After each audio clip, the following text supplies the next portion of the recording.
Bienvenue dans une nouvelle routine de l'esprit. Cette semaine, on va voir comment apprendre à dire non.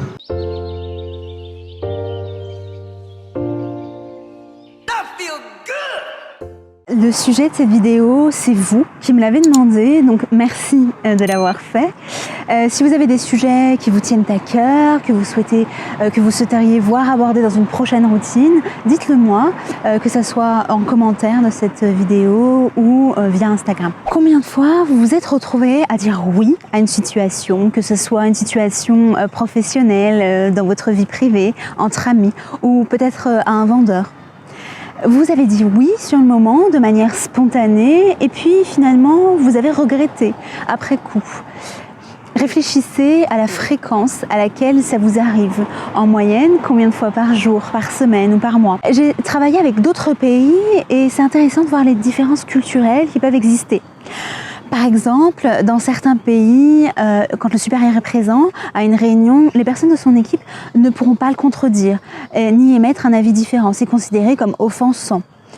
De manière générale, dire non à une personne plus âgée ou une personne qui détient l'autorité dans certains pays, c'est vu comme quelque chose d'impoli.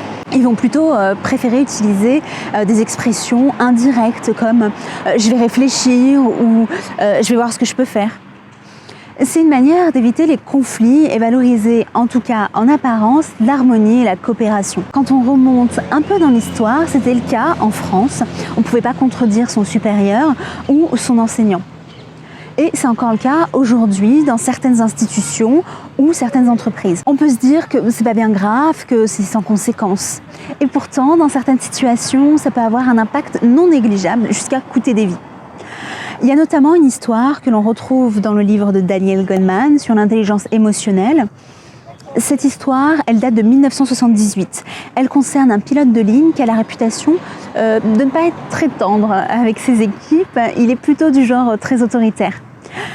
Et lors d'un vol, il effectue une procédure qui n'est pas la procédure standard, la procédure habituelle, ce qui va mettre en péril les réserves de carburant de l'avion. Son copilote l'a assez rapidement remarqué, mais il connaît le caractère autoritaire de son supérieur.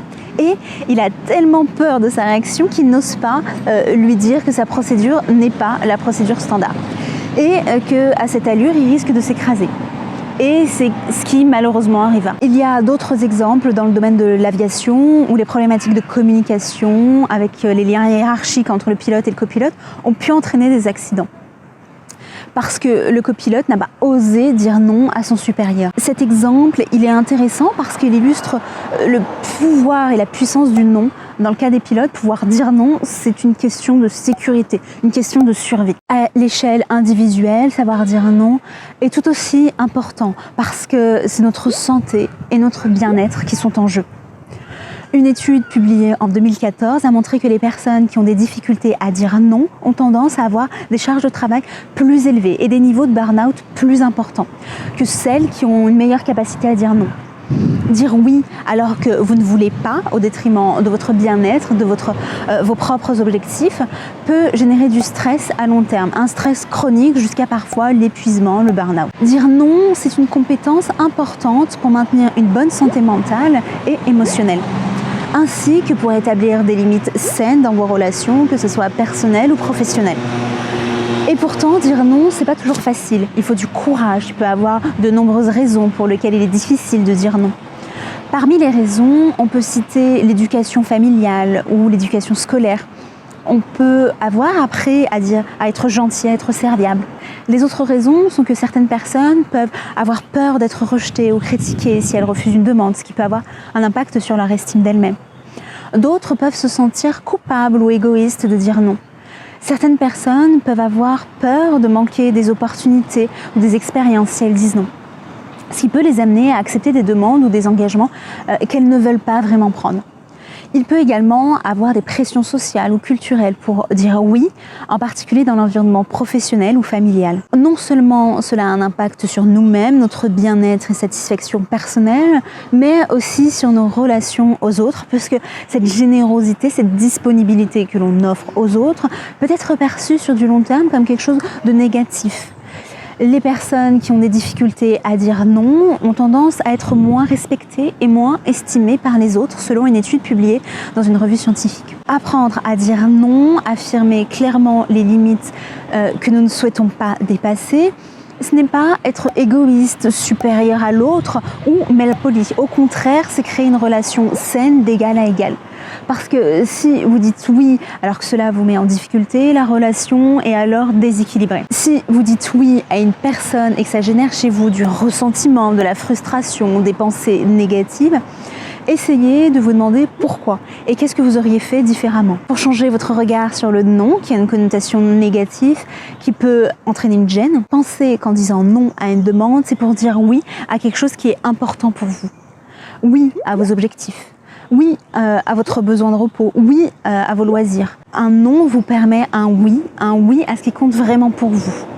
Pour ça, vous devez bien vous connaître vos valeurs, connaître vos objectifs, pour investir votre temps, votre énergie dans des choses qui ont du sens et qui comptent pour vous. Si vous avez peur de rater une opportunité en disant non, gardez en tête que vous avez dit oui à quelque chose qui était plus important que la demande et qui est donc également une opportunité. Pour vous aider dans votre prise de décision, essayez de bien évaluer la demande.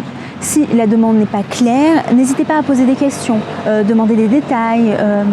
Parfois, des petites demandes peuvent être plus grandes qu'elles ne paraissent. Et inversement, parfois, on est tenté de dire non parce que la demande nous semble trop complexe, alors qu'elle est très simple. Donc, demandez des précisions, posez des questions avant de donner votre réponse. Si vous avez tendance à regretter, laissez-vous du temps en répondant à « je vais réfléchir » ou « je reviens vers toi ». Ça vous permettra de prendre du recul pour poser plus facilement les pour et les contre en tenant compte de vos besoins, de vos limites personnelles ou professionnelles. Soyez clair et respectueux. Vous pouvez donner une raison à votre non sans chercher à vous justifier. Vous n'avez pas à inventer d'excuses ou tourner autour du pot. Ne soyez pas gêné de formuler un non. Vous renforcez ainsi la confiance en vous, en vos propres choix et vos propres besoins. Lorsque vous dites non à la demande et pas à la personne. Soyez honnête et direct sans être offensant ou blessant. Inversement, lorsque vous faites une demande à une personne qui vous dit non, ne le prenez pas personnellement. Si vous voulez dire oui à un autre moment ou d'une autre manière, vous pouvez proposer une alternative. Votre temps, votre énergie sont précieux et limités. Dire non à certaines demandes ou activités est parfois nécessaire pour pouvoir se concentrer sur ce qui est vraiment important pour vous. Donc pour cette nouvelle routine, si vous souhaitez apprendre à dire non, vous pouvez premièrement définir une liste de vos priorités et de vos limites personnelles pour vous aider à mieux comprendre vos besoins et vos limites. Cela peut vous aider à dire non lorsque des demandes ou des attentes sont en conflit avec vos valeurs ou vos priorités. Deuxièmement, pratiquez le non dans des situations simples avec très peu d'enjeux. Ça vous permettra de pratiquer et gagner en confiance en vous. Et enfin, écoutez votre corps et vos émotions. Si quelque chose vous met mal à l'aise ou génère du stress, c'est peut-être un signe que vous devez dire non. Je vous renvoie vers la routine dédiée à l'intuition. Je vous remercie d'avoir regardé cette nouvelle vidéo. On se retrouve très vite pour une prochaine routine. D'ici là, je vous souhaite une très bonne journée. À bientôt.